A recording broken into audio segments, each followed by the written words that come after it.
Thank you for tuning in to the GSMC Basketball Podcast, brought to you by the GSMC Sports Network. And we are on the third segment of the show. And in this third segment, we are going to do a quick recap of all of the games that happened from last night.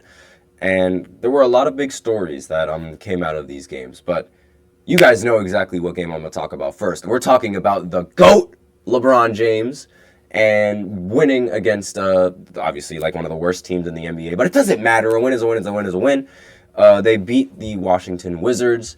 So now the Wizards are 9-50, which is absolutely horrible. And it's honestly hilarious because Kyle Kuzma, like I've said this previously, but Kyle Kuzma tweeted,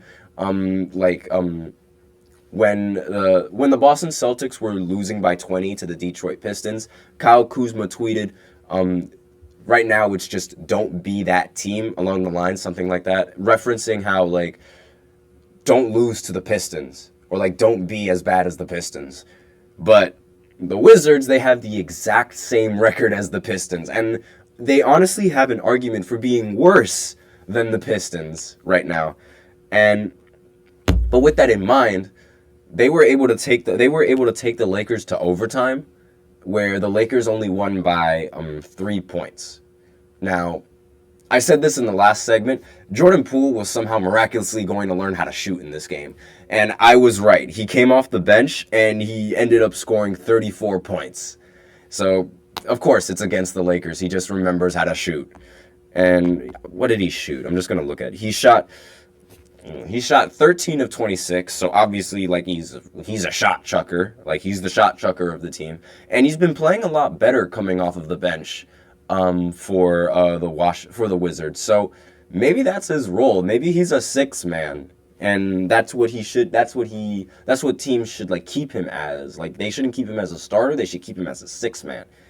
So other notable players that played well, Marvin Bagley, he ended the game with 23 points, 11 of 14. Corey Kispert ended the game with 20 points, 8 of 15. Kyle Kuzma also ended with 20 points, 7 for 16. And Denny Avdija, again forgive me if I botched that last name, ended the game with 15 points. So there was a lot of scoring coming in from Washington going into this game. And granted, I mean, if you're someone like Jordan Poole, if you take that many shots, then yeah, usually you're expected to drop a lot of points. But it's not like the Lakers didn't have a response in this game. Anthony Davis ended the game with 40 points and 15 rebounds. Finally, he does something on the squad. Like, finally, he has a dominant performance. And LeBron James, obviously, greatest basketball player ever. I'm going to say this every time he's brought up. The GOAT, end of story. 31 points and 9 assists. LeBron and Anthony Davis combined for 71 points. And that's almost half of the Lakers' points, like total points in this game. And they need this production from Anthony Davis. They need this type of dominance from him if they're expected to make it far in the postseason. And LeBron is obviously going to have to, like, be LeBron, like, every single game. But Anthony Davis also has to come in and help as well. D'Angelo Russell, ever since he's been in trade rumors, he's been absolutely phenomenal in terms of shooting the ball in the spot up and in terms of creating offense for the team. He played 44 minutes this game, and a lot of players played a lot of minutes in this game. So with that in mind, like, the substitutions are a little bit iffy because, again, like, LeBron playing 39 minutes, the oldest player in the NBA, like, that's not really, I personally don't really like that, just because it's like, what if he gets hurt? I don't want to say that because, like, I don't want LeBron to get hurt, obviously, but what happens if he does? And with all these minutes that, like, you're putting on him and whatnot. But other than LeBron, AD, and D'Lo, there wasn't really much that the Lakers team had going for them on the offensive side of the ball in this game. And that's a common problem that LeBron's teams have. It's like that he'll have that other star player be consistent, right? But then the rest of the team behind him is just not consistent enough. And a lot of people forget that it's not just a 2-man or a 3-man show or a 1-man show in the NBA. It's a whole 15-man roster. And if you want success, you need that roster to be able to compete and to be able to go against all these other teams and have a fighting chance, if you will. And a lot of people say that, oh, LeBron has had help. No, he hasn't. One other all-star player on the team, or two other all-star players on the team. That is help, yes, but that's not really that's not all the help that ensures a title. Like, for example, when people say Michael Jordan, he had help. A lot of people just bring up Scottie Pippen and Dennis Rodman as their help, when in reality, there were so many other role players that ended up playing a part. Like, for example, Paxton in Game 5. He was consistent in hitting a lot of jump shots when the defense was focused on Michael Jordan. Steve Kerr, another player that ended up hitting a clutch shot for MJ in his career. Horace Grant, a very, very good power forward that ended up... I believe he ended up three-peating again with the Los Angeles Lakers after three-peating with the Chicago Bulls, like with Kobe and Shaq. And what other players out? Obviously, Tony Kukoc. Again, all of these players, they've helped. They're considered as help, but a lot of people only look at the star players, and I'm like, the star players don't necessarily make up a 15-man roster. So when people say that LeBron didn't have help, we aren't talking about the star player that he had. We're talking about the rest of the team that failed to show up. But I digress, and I went on a little rant with LeBron. You guys know how I feel about LeBron. But let's continue on with with the rest of the games that went down. Another popular game that went down was the San Antonio Spurs going up against the Thunder. The San Antonio Spurs ended up beating the OKC. So right now, the OKC have lost to two of the worst teams in the NBA. Two of the worst teams in the NBA they've lost to this season. That is not ideal for a team that's expected to meet great heights going into the postseason. So with that in mind, the thought that this team is going to be one and done in the playoffs is even stronger in my mind. And I think if the Lakers, if they maintain the 7th seed and the OKC, they maintain the 2nd seed, I could totally see the Lakers just completely bouncing OKC from the first round. I can totally see that happening. And with how they've played, it's not Shy that's the problem. The rest of the team and their overall consistency, that's the problem. Shy, I don't know what it is. Shy is probably the most consistent basketball player in the entire NBA. He drops the exact same stat line every single night. It's he always ends the game with 31 or 32 points. Always. And Chet Holmgren in this game, he had 23 points. And Jalen Williams ended the game with 26 points. And other than that, there was not really much for the team going on the offensive side of the ball. They didn't really have much going for them. And this win for the Spurs, not only did the Spurs end up winning, but Victor Wembanyama ended up completely outplaying Chet Holmgren in this game. Completely outplaying Chet in this game. He ended the game with 28 points and 13 rebounds and 7 assists, 2 steals, and 5 blocks. And one of those blocks came against Chet himself on a jump shot. He blocked Chet on a jump shot. So, and that clip was going viral all over the internet. And with that in mind, I think this game, it completely sealed Rookie of the Year. If there was any doubt that Victor Wembanyama was going to win it, now it's gone. There's absolutely zero argument for Chet Holmgren to getting this award now. Victor Wembanyama is clear-cut Rookie of the Year. He's been clear-cut Rookie of the Year, but it's just a lot of the fans are they would rather have winning. And Shai Gilgeous is an MVP caliber player. He's top 2. They're not winning because of Chet Holmgren. They're winning because they have a great team.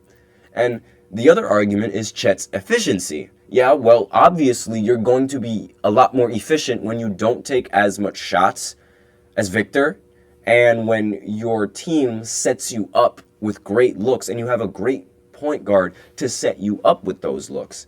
Like, it's almost like of course he's going to end up being more efficient. But right now there's absolutely zero argument for Victor Wembanyama not winning Rookie of the Year. I think he should be the unanimous Rookie of the Year this year. Like, no one should vote for Chet whatsoever. And we also have another game. We also have some more games that went down. The Milwaukee Bucks ended up playing the Charlotte Hornets, and again, obviously, like, the Bucks beat them. The Bucks have really been destroying the Hornets, and it makes sense. But so far, it looks like the Bucks have sort of found their stride in these last few games after the All-Star break. They've let's see. I'm just looking at their schedule real quick. So from February 3rd, they've beaten the Mavs. They lost to the Jazz. They lost to the Suns, right? And then they lost to the Timberwolves. That was obviously like something that like it was around the tough time like for the Bucks, because like, you know, Doc needed to adjust.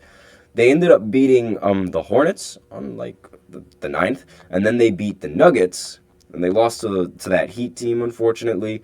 But ever since coming out of the All-Star break, they beat the Bucks. They beat the Nuggets. Why do I keep saying they beat the Bucks? My apologies for that. They lost to the Heat, they lost to the Grizzlies, but they ended up beating the Timberwolves. Coming out of All-Star break, they ended up beating the Timberwolves, beating the Sixers. Obviously, like the Sixers, they didn't have them beat. Beating the Hornets, and then beating the Hornets again. So they're on a 4-game winning streak. I accidentally named off like a lot of the teams that they lost to before they've been on their stride. That's my bad. But they beat the Timberwolves, best team in the West. Coming out of All-Star break, they have not lost a game, and they're expected to play the Chicago Bulls later today at 10 o'clock. So I'm probably going to tune into that game. But so far, this Bucks, it sort of seems like they're going in the right direction in terms of winning basketball with Doc Rivers. Now, in the stat sheet, there weren't really like that many outstanding performances in the stat sheet. Giannis Antetokounmpo, 24 and 10, Damian Lillard, 17 points, and Malik Beasley, 19 points. And like really, that's really like the only highlight on the offense for these guys in this game. And really not much needed to say. Like, Milwaukee has always they've beaten Charlotte like every single time. So no real surprises there. Another big game that ended up going down, the Denver Nuggets ended up matching up against the Miami Heat, and the Nuggets ended up winning 103-97. Michael Porter Jr. ended up having a great game, ending with 30 points. Jokic ended with 18, 11, and 7. Oh, and Porter also had 11 rebounds as well. And Jamal Murray, he only played 14 minutes in this game, but again, they didn't really need him in this game, as the team was able to sort of beat this Miami Heat team without Nikola Jokic needing to go off. And Nikola Jokic, for once, he shot really inefficiently in this game. He went 6 for 15 from the field, and like that is very, very rare for Jokic, for him to not be super consistent and hyper efficient. So, and this is the Heat with Jimmy Butler that they were able to beat. So the fact that they were able to win with Jimmy Butler on the other team definitely says a lot. He played 40 minutes and only had 21 points. Like, obviously, you guys know my opinions with Jimmy Butler, but I'll say them again. I think playoff Jimmy's a myth. He's only there for the first round of the playoffs, and that's it. But that's just my personal opinion. We'll see how this goes in the playoffs. And Bam Adebayo, he ended the game with 22 points. And Terry Rozier ended the game with 19 points. Those were the only real like positives for the offense on the Miami Heat, as they got completely outplayed by the Denver Nuggets, and Michael Porter Jr. completely like shot them out of the game. And there wasn't really much that needs to be said. And we're running out of time, so the next important game that ended up happening was these two weren't really that much important games now that I think about it. So Phoenix, the Phoenix Suns ended up beating the Houston Rockets by 5 points, 110-105. Devin Booker ended the game with 35 points. Kevin Durant ended the game with 24. Still no Bradley Beal in the lineup. And, obviously, I'm pretty sure he's injured again. And so far, this team is starting to look like a repeat of the Brooklyn Nets Big Three. And it might be seen as one of the worst moves it might be seen as a bad move to trade Bradley Beal onto the roster. But we'll see how it goes. But so far, again, I had Bradley Beal as one of my more disappointing players this season. So, I mean, if they can turn it around in the playoffs, then, all power to them. But, again, I don't really see that happening. And Kevin Durant shot pretty inefficiently this game, 8 for 19. So did Devin Booker, 13 of 27, but they also were the leading scorers, so it's you can't really say much. And those were all the games that ended up happening last night. I mean, the Orlando Magic, they played against Utah, but Utah right now is in the middle of tanking, so obviously the Orlando Magic were going to end up winning this game. It was pretty close, obviously. Paolo Banchero, he had 29, 9, and 6. Great game from him. And the Jazz, they didn't really have that many notable scores. Everybody in the starting lineup ended with double digits and close to 20 points. So it was relatively even, but still, Utah Jazz, they're not in the spot that to compete in the Western Conference. So not really that much of a big game, but excuse me. But with that, we are out of time for in this third segment. So tune in for the fourth segment where I talk about CJ Stroud and his starting lineup. CJ Stroud recently, he was, if you guys didn't know, he was in the Celebrity Game, and he just gave out a list on who his starting lineup is, his all-time starting lineup. So I will give my opinions on that and probably give my all-time starting lineup. So I will see you after this short break.